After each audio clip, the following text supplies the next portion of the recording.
Hi, I'm Les Moreland. I'm the current commander, AMVETS Post 2006 here in Leesburg, Florida.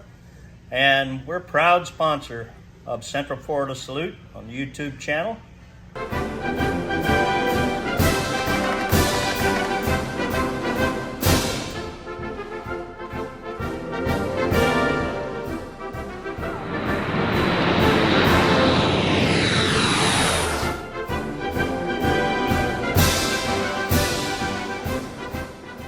I'm your host, Bob Peters, and I have the honor of having a gentleman who flew with the Blue Angels, Wayne, how do you say your last name? Molnar.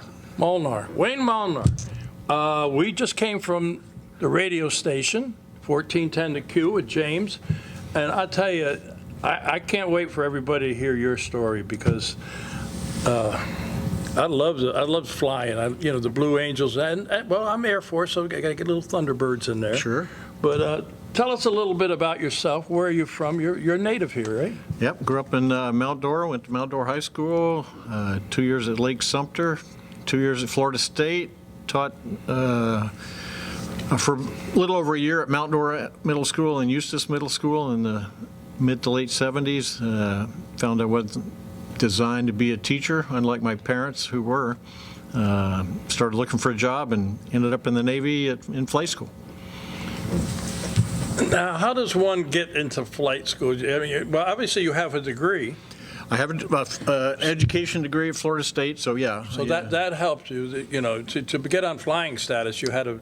Right. You had to be an officer to fly in the Navy. I think the Army you could go in as like a warrant officer or something and fly helicopters, but for the Navy you had to. It was an officer program, and so I applied almost by accident and got accepted and went off to flight school and survived. Yeah. Well, you've got some beautiful pictures here and everything, but I don't know. It had to be a real thrill. To be there. I mean, when you went in, where did they send you right away? Went to Pensacola for boot camp. It was about 3 weeks of officer candidate school, they call it. Marines yelling at you day and night for a few months, and then I started flight school at a little airport out northeast of Pensacola called Whiting Field. Was there for, I don't know, 6 months or so, and at that time you got about 50 or so hours in a turboprop. It was the T-34C was the airplane I flew, and then they would select you, is what it was called. They determine whether you're going to fly propeller airplanes, jets, or helicopters, and so there was a selection point there. I wanted to fly jets. I applied for that and got it, and was sent to Beeville, Texas, to Chase Field. It's long since closed up. They closed it probably 30 plus years ago. I think they made it into a prison, and then it was so bad they shut down the prison. we felt it was prison anyway. But went through flight school there in South Texas. They kept me as an instructor after I got my wings, and so I was an instructor there for a year and a half.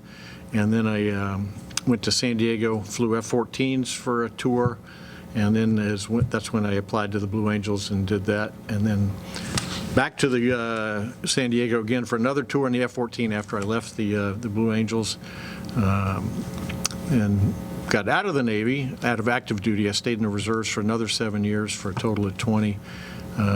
Became an airline pilot and retired 2 years ago from American Airlines. Wow. When you first started flying, okay, did you have to go overseas and fly any kind of missions there, or were you mostly stateside and then went into the Blue Angels? Once I was in a fleet F-14 squadron, I joined my squadron, VF2, which is this airplane over here. I joined that squadron just as they were coming back from a tour on an aircraft carrier. They spent about a year or so during that time. What they do is a lot of the more experienced pilots leave, and then you get new pilots come in and take their place. They go to different duty stations, and so there's about a year of kind of turnover and retraining everybody to go on another cruise aboard an aircraft carrier. So I did that on the USS Kitty Hawk. We went through the Pacific. We went to, first of all, went to Hawaii, but then went to the Philippines, Hong Kong, Singapore, Thailand, Korea, a lot of ports through the Pacific. The main thing then, well, and somewhat similar now, was this was not all that long after the Iran hostage crisis. So once that happened, they stationed an aircraft carrier in the Indian Ocean off the coast of Iran every day of the year. So a ship would be out there for roughly 3 to 4 months, roughly 100 days, give or take a little bit. Then a new aircraft carrier would come and replace those guys, and then they'd go back, work your way home. So that's what happened with us. We were at sea there for about 104 or 5 straight days without a port. So that was long and monotonous, just flying around the coast of Iran, waiting for them to do something silly. Yeah, I was Air Force, and Right. you mentioned Thailand. Sadahi was the Okay. port down there. I don't know if that rings. I haven't been to that one, no. Oh, okay. Well, we always knew when the Navy came in. Yeah, you always show up with 5,000 of your closest friends, yeah. And they come in with all the money in the world. Well, yeah, you've been Yeah. at sea, Yeah. that time we'd been at sea for 100 days. You And couldn't buy anything. our next port was Australia. We go to Australia, and we had 3 months worth of paychecks Yeah. stored up. So, yeah, we had a lot of fun in Australia. Yeah. But so you're flying on these aircraft carriers. How many landings did you do? You got I've got just under 300, 292 Wow. or 95, something like that, and Wow. not quite a third of them at night, so roughly. That had to be hairy to be. At first, it's hairy, as we were talking on the radio show earlier. Daytime, once you kind of get the picture, once you kind of see it all come together, it takes a little while for that to happen. Once you get the picture, it's a lot of fun. Guys would pay money to go out and launch off the carrier, turn around, come back and land, launch, come back, land. It's a lot of fun. Nighttime, a whole different ballgame. Yeah. Nobody I know thought it was fun landing on the ship at night. I didn't either. You just were happy to get there, go to your room and go to bed. Now you were just by yourself, and this wasn't a two-person plane. The F-14 is 2 people, 1 pilot in the front, the guy in the back. We called him a RIO, Radar Intercept Officer. They've since changed that terminology. Now it's called a WISO, Weapons System Officer, which they still do in the two-seat F-18s. The person in the back helps run the weapon systems, the navigation, and a lot of the computer stuff that's back there, sensors. So, yeah, it's a 2-person airplane, which I liked. I thought it was a lot more fun to fly with somebody. Kind of share the mission together, and Yeah, I would that think was so, fun. yeah. Now, we have a picture here. You blew my mind with this picture. This is from 2022. Hold it up a little bit there so people can see it. But when I looked at it, I didn't realize it. That's the underside of the plane, right? Yeah, that's the airplanes are upside down there. That's the top of a loop at San Francisco's air show, 2 years ago, I guess that would be. So you rarely see that side of the airplane, and I just thought that was an interesting photo with the San Francisco Bay in the background. How close wingtip to wingtip? Actually, that's an Air Force term. I'm glad you brought that up. Well, I was Air Force. When I was the number 7 pilot, I would take the media people up, usually 1 TV, 1 radio, and 1 newspaper person at each of the towns we went to fly an air show. And so I remember doing the interview with this newspaper guy after we landed, and he used that same term. He says, all right, wingtip to wingtip, how close are you? I says, no, that's an Air Force term. That's what the Thunderbirds fly. They fly wingtip to wingtip. We fly wingtip to canopy. And he goes, what? I said, well, we don't fly beside each other, we fly under each other. So, in certain maneuvers, the canopy of your canopy and the wingtip above you will be within 3 feet. And there's a couple of maneuvers where the number 3 pilot in particular, he's the left wingman, one of the early maneuvers that comes by the crowd in the early part of the show, it's the diamond 360, they call it. It's the number 1, 2, 3, and 4 planes in a diamond formation, and they fly by. And the number 3 pilot, in order to make it look right to the crowd, he's not flying in the normal position, just flying straight, because if you tilt it, now he looks out of position. So he has to sneak under here further to make it look right to the crowd. And so he's within probably 18 inches to 2 feet of the flight leader's wing. He's really tight. Wow. Yeah. You don't want to have a bad day. No, you don't. But everybody says, well, what if you hit some turbulence and stuff? Well, you adjust the formation based on the conditions of that day. Sometimes it's really windy, really bumpy, really turbulent. And the other thing that happens, say you fly over a farmer's field, and then you fly over a parking lot, and then you fly over a bunch of buildings. They all put off different heat signatures, particularly during the summer when most of the air shows are. So you'll fly over one thing like a parking lot, and they have a certain amount of turbulence they generate. At a farmer's field, something else. So it changes as you fly along during the maneuver.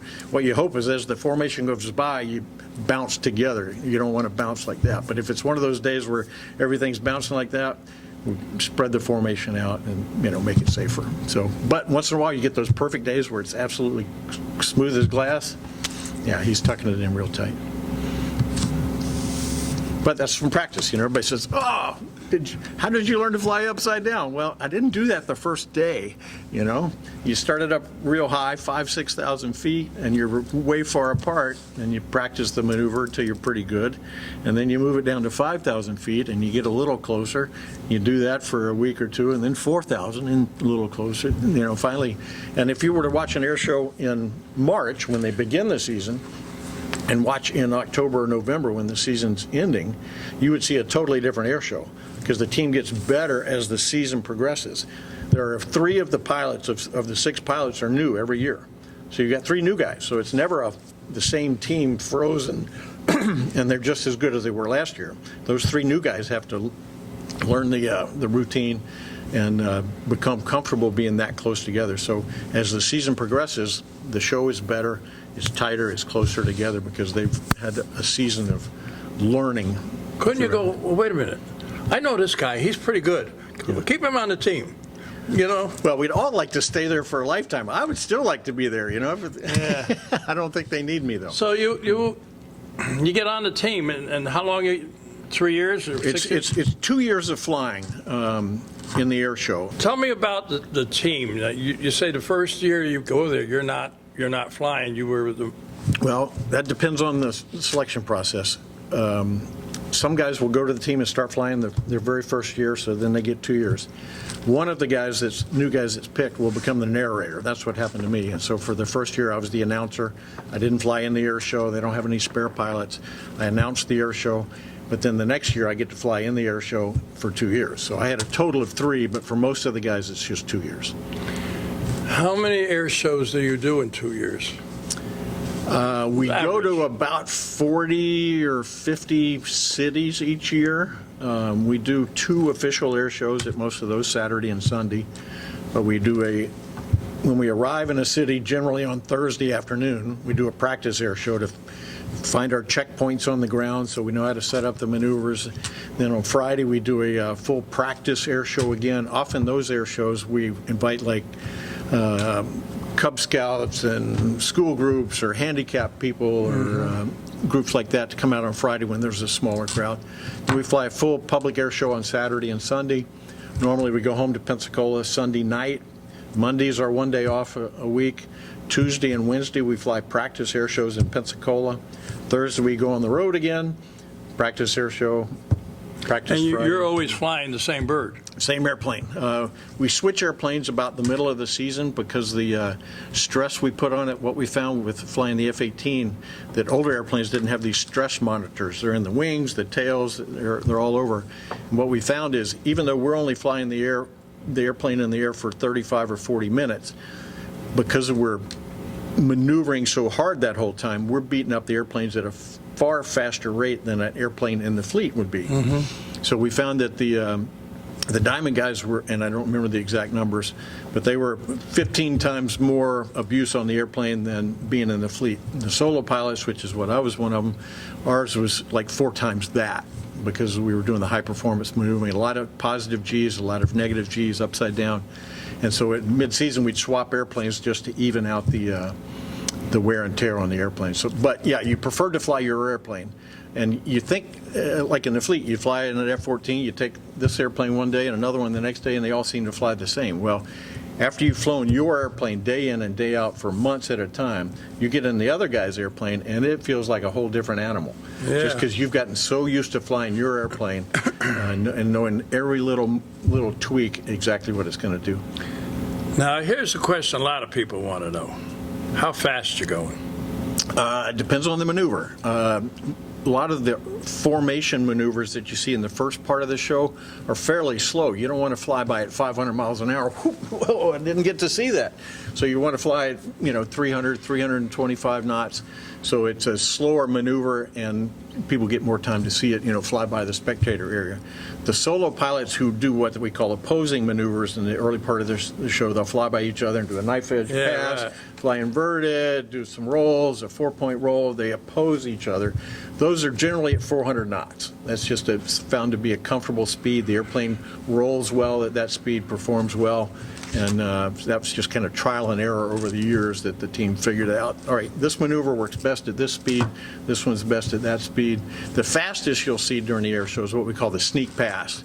The Diamond does a big rolling maneuver, and it goes off to that side of the crowd, and the narrator tries to keep everybody focused as the Diamond finishes the maneuver to the right, and in the meantime, number 5 comes sneaking up at this close to the speed of sound right here, and he's about 50 feet off the ground.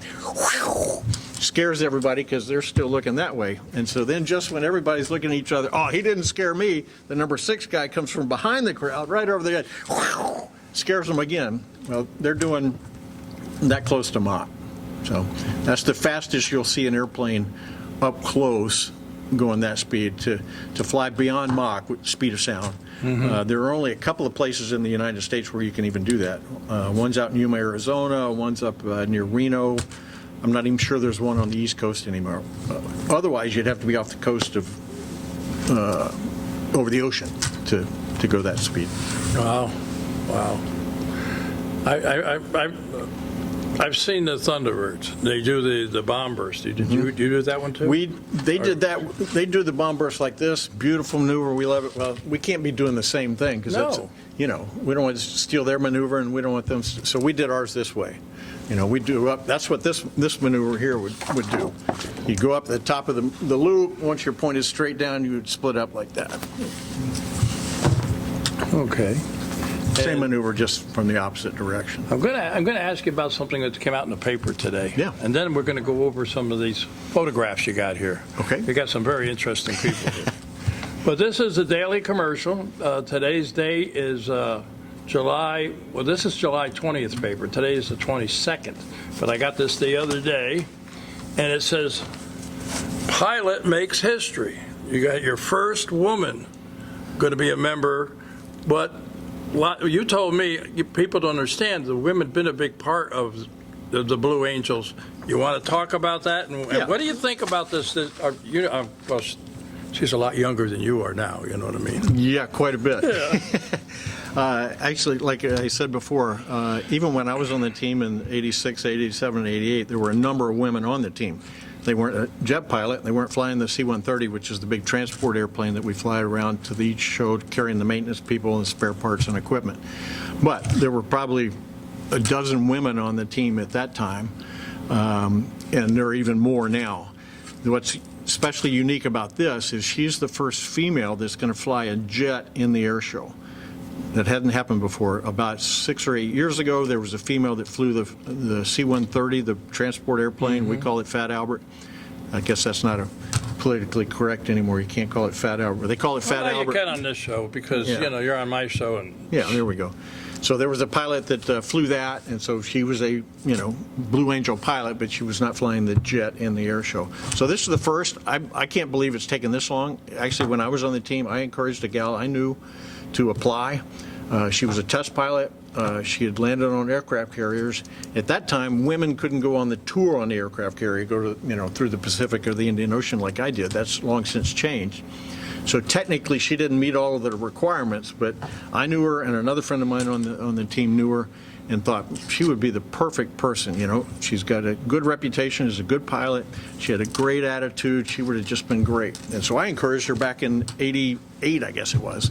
Hey, why don't you apply to the team? And she was like, she thought about it for a while, but she decided that just wasn't what she wanted to do. Yeah. So I would have thought they would have had a female jet pilot back in the 90s, and the fact that it's 2022, I thought they would have had one long before that. Well, they're flying missions, right? I mean, Oh, yeah, combat I mean, missions, yeah. She's probably got more combat time than any of my buddies. Yeah, I'm saying they do combat time, but it's the first time that they do the aerial show and everything, right? Yeah. And you know, this show is a lot about history. And one of the gentlemen who we are not-for-profit under the Florida Arts and Media, Okay. which is under Bill Suki. He is a producer, director. He did Lady Wasp. Oh, wow. So I got to meet some of the Wasp when we first started out, but just to see what how these Yeah. women, they were Oh, volunteers. They were not in the service technically, Right, You know, right, and they flew B-29s. They flew everything. They flew everything. They, And- they and- delivered a lot of those from the factory to wherever Yep. they needed to be. They flew them all. He Yeah. told me a story about one B-29 that a lot of they didn't want to fly it because of magnesium part of the engine. You know, Oh. the crankshaft would Okay. catch fire. Oh, okay. So they brought it back in and they changed it all around and they said, well, we don't know if we want to fly this. So they said, well, you got one coming in today. Take a look at it. So this plane comes in and the crew gets off. It's all women. So after that, everybody said, we got to fly this. You Oh, know? yeah. So, yeah. Anyway, we got some celebrities here, right? Yeah, that was one of the benefits of being the narrator. You got to do the media rides, which TV, radio, and newspaper, but you also got to fly a celebrity here and there. That's Jimmy Buffett, right? Jimmy Buffett, yep. Margaritaville. Yeah. Did you sing with him? No, you wouldn't want that. Oh, we want that. What we got here? I know the words to the song. Yeah, I do too, but we're not going to go Yeah, there. I know. No. Who's this here? Charlton Heston. Charlton Heston, yeah. He was great fun. I flew him out at Point Mugu, which is a naval base north of Los Angeles. He shows up in this big white stretch limo. I'm not sure he hadn't had a cocktail or two before he got there, but he was great. Did really well on the jet ride. Is this one here? Is this your? This was. that your team? Oh, that was my third year on the team. That was my last year on the team. Those were the pilots. There's Donnie Cochran. You mentioned you'd done an interview with him before, but yeah, Donnie and I were I'm together. going to have to for get 3 a years. hold of him and say, hey, Donnie, I got a picture of you here. Yeah, he's now a farmer. He's going Yep. back to farming. Grew up as a farmer and back to a farmer. And this picture here, Yeah, quite special there. this is, because that is Mr. Bob Hope. And he was my hero. I saw him when I was stationed overseas. He came in and did a Bob Hope show. Yep. He was, he was not born in this country. He was born in Britain. But when you think of America, I think of Bob Hope. Absolutely. You know? It was a thrill to meet him. Just like you say, everybody that was in any military service ever admires Bob Hope. This one here, I don't know how well it's going to show up with the plastic. Oh, But that's you there with President Reagan. Yeah, I got to meet President Reagan twice. The first time it was a quick handshake. Actually, that was this picture. There you are. Something had happened. I forget what it was. Something had happened overnight, and he, rather than have a chance to meet him that day, he had to go somewhere. So he was walking out onto the lawn to get into the helicopter and Yeah, leave. this is the White House. I can tell Yeah, in the back. that's the office in the back. And so he just walked down the sidewalk, shook our hands real quick, and off we went. The next year, he spent about 20 minutes with us, and he was coming up on a meeting with Gorbachev. And while we were, just talking and having a few minutes with him, one of the guys said, "So, Mr. President, what's Mr. Gorbachev like? How's your relationship with him?" Well, he starts telling Gorbachev jokes. It was the funniest 10 minutes of my life. Yeah. I don't know who are these gentlemen. Oh, these are my crew chiefs. They own the airplane. They just let me fly it 30 or 40 minutes every day. They take pride in that thing like you wouldn't believe. And it's almost a competition between crew chiefs because they, like I say, they own that airplane and other crew chiefs own the other ones. So they want to polish that airplane so it looks better than the other ones. My crew chief, this guy, he would take whiteout. The stuff you use on a typewriter to cover up? Right. He would go to my tires and he'd paint the Goodyear in white. So I had white letter tires on my jet. Nobody else had white letter tires. There's one in every crowd. He was the best. And this is a golf tournament, obviously. Do you play golf? I'm a terrible golfer, but this was a charity golf tournament. This was up in Maine at Kennebunk, where the Bush family hung out, and this was a charity golf tournament that he participated in. We got a lot more going here. We got another one here. Another This is quick. That was the very first F-18 air show in Yuma, Arizona. We had just switched over from the A4 the year before when I was the narrator. Is that Donnie too? That's Donnie, yep. Yeah. He was the number 3 pilot, I was the number 6 pilot. There's your ride. That was the first poster of the Hornet. We give out a poster to friends or dignitaries. It's 2 feet by 3 feet, but that was the poster we used back then. This was flying over at Coronado in San Diego.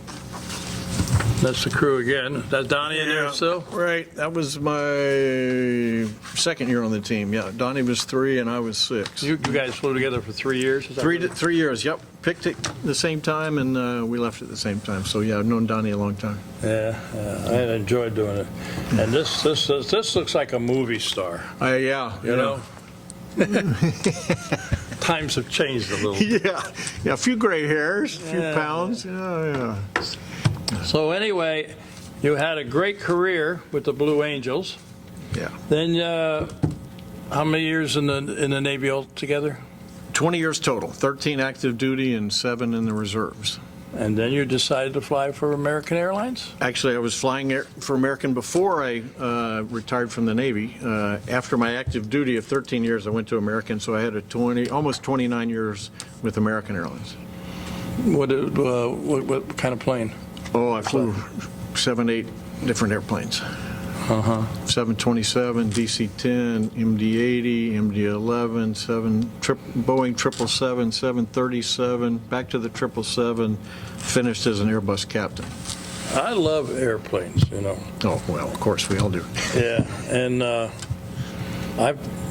thanks to this show, doing the show, I've been two times. Once with Lakefront TV when I was with them, and one time with Central Florida Salute on the B-17s. I want to go. Take me next time. I haven't seen them come by in a while.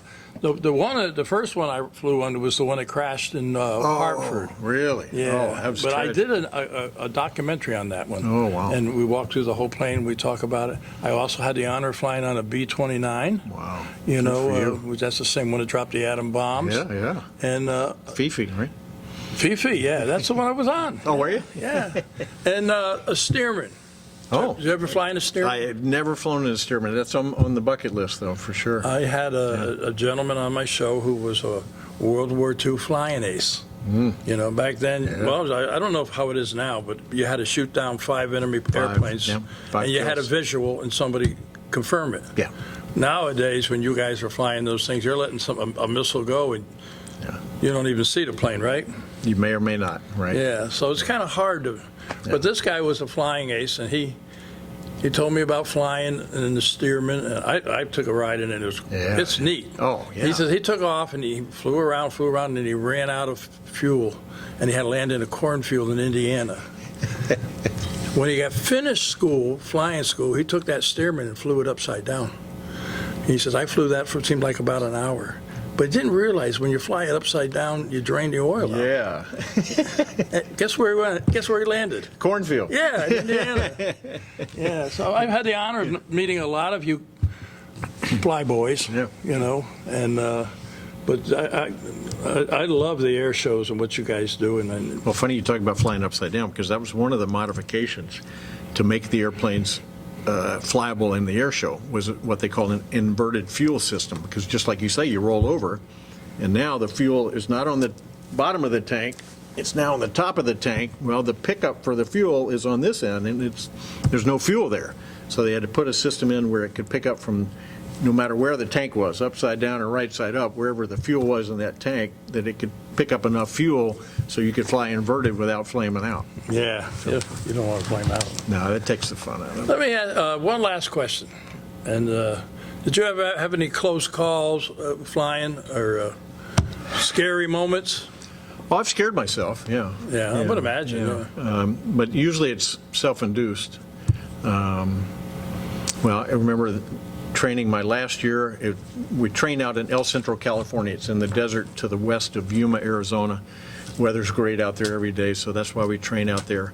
So we go out there the first week of January and stay there until about the second or third week of March. So we fly twice a day, 6, sometimes 7 days a week to train up the new pilots. So we were, this was only the second year flying the F-18. And so you've probably seen the maneuver where the airplanes fly real slow, kind of cocked up like that. Well, we were doing that already, but we decided, all right, what if we did it with 2 airplanes beside each other? It looks cooler. Yeah. So that's what we were working on. So we got to the point, we trained in the simulator to see how high we could bring the airplane up and still be safe. So what we would practice in the simulator is, all right, suppose we're flying along the beach and we suck up a pelican or a buzzard or something, and in one engine it coughs, and now the airplane wants to roll over. Well, can we fly out of that? Can you feed in enough rudder and enough technique to fly away from a problem like that? Well, we found above, I forget the angle of attack, I want to say 20, something like that. Above that, it was very difficult to fly out of that. If you're 20 or less, we got to where we could do that quite easily. So we got confident in it, doing that in the simulator. So then we're out in El Centro training in the desert. So we would do the same thing. We'd fly along, and then I was the lead solo, so I'd be over here and I'd say, all right, pull one throttle back to idle and fly out of it. So we'd pull the throttle back to idle and go to max power or afterburner if we needed it on the other throttle to practice flying out of it, feed the rudder in, the technique, fly out of it, get the speed going, and then climb up. And we were getting really good at it. So I'd gotten a little complacent. And this one day, my airplane was broken for some reason, and so I'm flying the number 7 airplane, which has 2 seats in it. Normally F-18 has 1. Well, the 2-seat airplane, the canopy is probably 10 feet long, and it has a different bow wave and flight characteristics at slow speed than the single-seat airplane has. And we'd already been flying for 30 or 40 minutes, so I'd gotten used to the feel of that airplane, and I wasn't thinking, okay, when we're at slow speed like that, it's going to have a different characteristic when I pull one throttle to idle and add power with the other one. So we're going along. I say, all right, let's go single engine. So he pulls one of his engines back, does it. I pull mine engine and add power with the other one. Well, that airplane starts rolling like this because it's a whole different airflow that I wasn't ready for. So you asked me if I ever scared myself. Yeah, that was it. Well, listen, thank you for your service. But before we go, we were over at the Q radio station, and you were talking about the Blue Angels Association and what you do, and I'd like you to tell everybody about it. And if they want to learn more, where would they go? We were talking about the Blue Angels Foundation. Actually, the Blue Angel Association is essentially the alumni of the former pilots and team members. A subset of the Blue Angel Association is the Blue Angel Foundation, which is the charitable arm of the Blue Angels. And we used to, try to raise a little money here and there and give out a scholarship or small amount of money. And 5-6 years ago, Mike Campbell, who was on the team in one of those pictures, he was on the team same time I was. He took over as the president, and so he's really gone big guns with this. And now, rather than raising, a few $1,000s here and there, we're raising millions. And our main emphasis is to support wounded vets. And the main part of that is we want to support vets with PTSD and suicide. 22 vets a day commit suicide. While we've been here talking for an hour, odds are some vet killed himself. So we're raising money to put guys through what we call a protocol. There are 5 different hospitals, 4, maybe 5, I forget. One in Atlanta, one in Boston, one in Chicago, one at UCLA and LA. It seems like there's another one. And we found if we can put these veterans through this protocol, helps them relive some of their experiences, and the therapists there are really good at dealing with these guys. And the success rate of these guys coming out, almost every one of them tells you, if I hadn't gone through this training or protocol that you guys have provided for us, I would have been one of those 22 guys you talked about. So the success rate is 90+%. And so with the money we raise, it's not cheap. It costs like $20,000 per guy. But if it saves a life, and that guy can go out and kind of preach his gospel to other wounded vets or vets with PTSD or might be suicidal, that's what we're really focused on. If somebody wants to investigate this more, and go to blueangelsfoundation.org, Blue Angels with an S on the Angels, blueangelsfoundation.org. Sir, it's been an honor and a pleasure. Great to be with you. Yeah, I'm going to talk to Donnie Cochran and give him a call. Yeah, I need to call him myself. Yeah. But it's time to go. I think we've set a record for this show, but I could talk to you all afternoon, and there's a lot to talk about, with these planes and everything. But it's time to say goodbye. And the way we do is we look at that camera right there and follow my lead. You ready? Okay. To all our veterans out there, our active military and their families, we salute you for all you do. Till next time. That's how we do it.